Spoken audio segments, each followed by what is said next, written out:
when it comes to success of the ERG. Ideally, this would have been something that was established when your ERG program first formed. However, because, as mentioned earlier, the grassroots natures of ERGs, where as ERG leaders, we just had to start. And I get it. We skipped over a lot of this. It's just not your fault.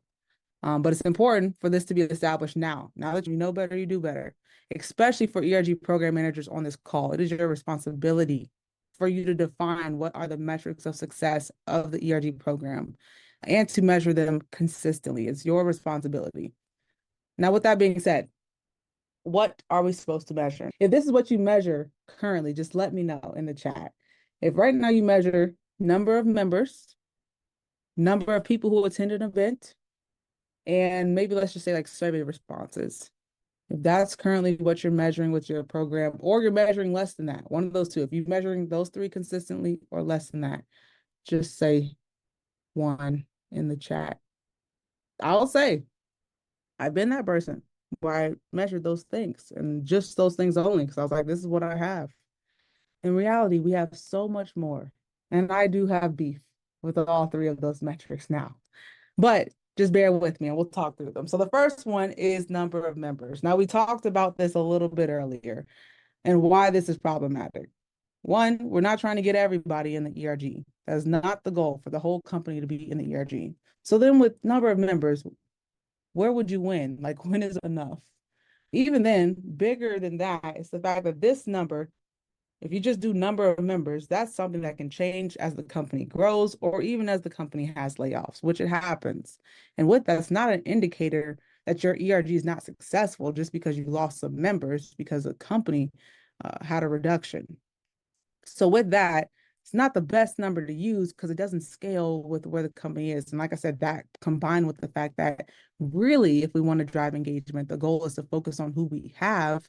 We wouldn't be trying to always grow our membership in that way. Thing number one with members. Thing number two with event attendees. Same concept. This is a number that will grow and decrease as the company grows and decreases naturally. Again, not an indicator of our ERG program success per se.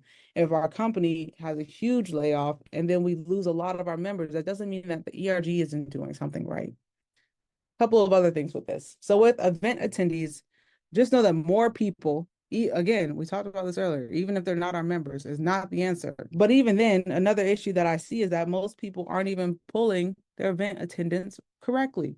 I can't tell you, I will say, I can't tell you the number of people who do this, but I've also done this. So I will say, I've been one of those people where I measured event attendance by looking at the bottom of the Zoom and saying, we have 17 people, so I'm going to write down. I think the highest number I saw was 36, so I'm going to write down 36 people showed up. And that's how you track attendance. In reality, that could be way off. As a matter of fact, you can say, oh, I think we had 45 people, but in reality, you had 60. They just weren't all on at the same time. Those were just a concurrent 45 people. And that's why it's important to pull your event reports. All the softwares that you all use for events have event reports, where not only will it tell you the actual number of people who showed up to your event, so you might have put 45. If it was in reality 60, that's a 25% increase. Big difference. But beyond that, it'll tell you how long they stayed for, watch time. That's a good measure of if an event was successful, a good indicator, not in of itself, but a good indicator, especially if you're not consistent with doing NPS surveys, just looking at the watch time percentage. Most importantly, it tells you who showed up. And why that's most important is because then you are able to tie that with your member list and you're able to calculate what I call the event engagement score. Your event engagement score is essentially the percentage of members who showed up over the total number of members that you have. And that'll give a percentage. Now, there's two ways that I really like to use this event engagement score. And this is a true metric that I recommend ERGs use. We're trying to build community, and we're trying to do programming that benefits our members. How we can indicate that is, are they participating in the things that we're doing as a baseline? So for event engagement score, I like to say for a single event, what's a good percentage of members that should show up? 10%. That's my goal that I aim for. And that's a lofty goal. But even then, the concept here, even with that 10% of members showing up, it's that throughout the year, you're not engaging the same 10% of members. You're doing different topics. You're adding variety to your programming. You're talking about different things that are based on these different subgroups within your ERG, so that over time, you hit at least 50% of your members over the course of the year. Okay, saying that again real quick. So for a single event, what's a good percentage for people to show up? 10% is something to aim for, and then have as a ERG goal over the course of this year, get at least 50% of your members to show up once.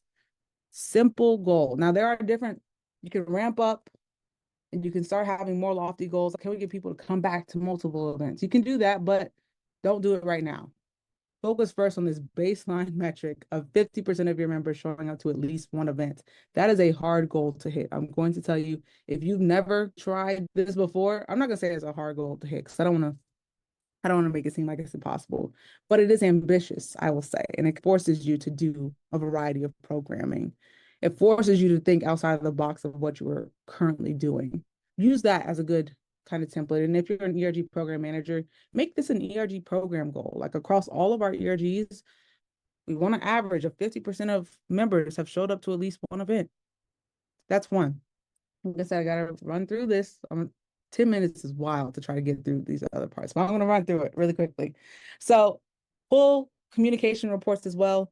If you have Slack, Viva Engage / Yammer, Facebook Workplace, or most communication softwares, this will apply to you. Unfortunately, if you have Teams, it will not. I'm so sorry. Teams just doesn't give the best analytics. And ironically, I had someone at the last tour stop me and say, actually, they do. Actually, they do measure engagement. They don't. I just looked before this. And as a fact, they do not have any other metrics that I'm going to say. Unfortunately, I wish they did. I wish they did. I'll let you know when I know. And trust me, I'm keeping an eye on it. Nevertheless, I used to call this the Slack engagement score. I've actually called it this channel engagement score because it applies to more than just Slack. Like I said, all those other platforms I just listed outside of Teams, where it doesn't just tell you how many people are in your channel, it tells you how many of them opened up your channel over the last 30 days, how many of them used an emoji to react over the last 30 days, and how many of them posted in your channel over the last 30 days. You don't have to remember this formula. We're definitely going into it in detail next month. I'm giving you a template so that you're able to calculate your channel engagement score. So if you're not part of ERG Champs, data month is what next month is. So we're only talking about data.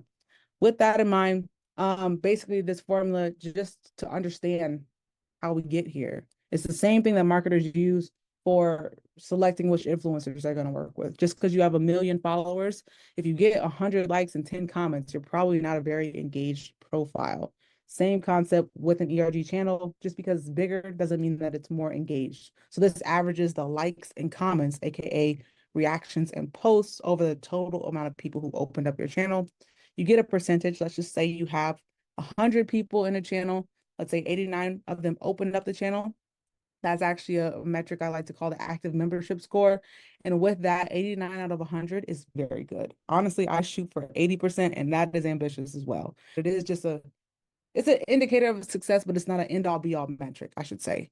So that's just one thing. But anyway, let's say of those 89 people, 20 of them used an emoji to react, 9 of them posted over the last 30 days. That gives us 16.3%. How do we know if that's good or bad? You can compare across ERGs, but sometimes all your ERGs might have a low engagement score. So maybe not do that. In that case, I would just say use 25% as a good indicator.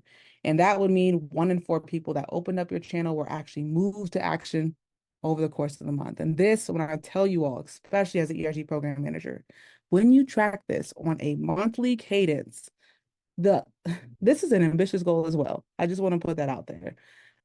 And I was tracking this like in the back end for a while for a couple of companies. But once I started sharing with the ERG leaders where their Slack engagement was and making it a programmatic goal, we want to average out at 25% on a monthly cadence.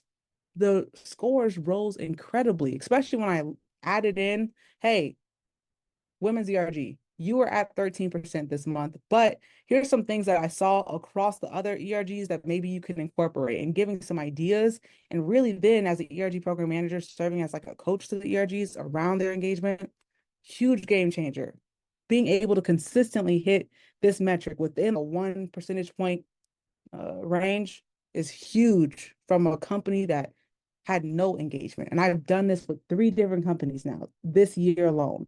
And it excites me. So that's why I'm talking about it. So that's your channel active membership score. That's the percentage of people who open up your channel, and then channel engagement score, the percentage of people who engage in your channel. I also just want to say, don't just have data live in a spreadsheet, create to visualize it. And that's why I'm a really big fan of Looker Studios. I do not come from a data background. I was a support agent, no context on data. I learned how to use this on YouTube University, and it's been a game changer with visualizing engagement and also our goals. This is just a basic, very basic version of what can be done on Looker Studios. We'll touch on this also next month. So just stay tuned. For teams, also just know I get that formula is not going to work for you, but I will say after many 2 years of stressing over that, like how do people who use teams engage or track their engagement in teams? I finally came up with the formula based on the limited data that teams does give you. So just know we'll be also touching on that next month as well.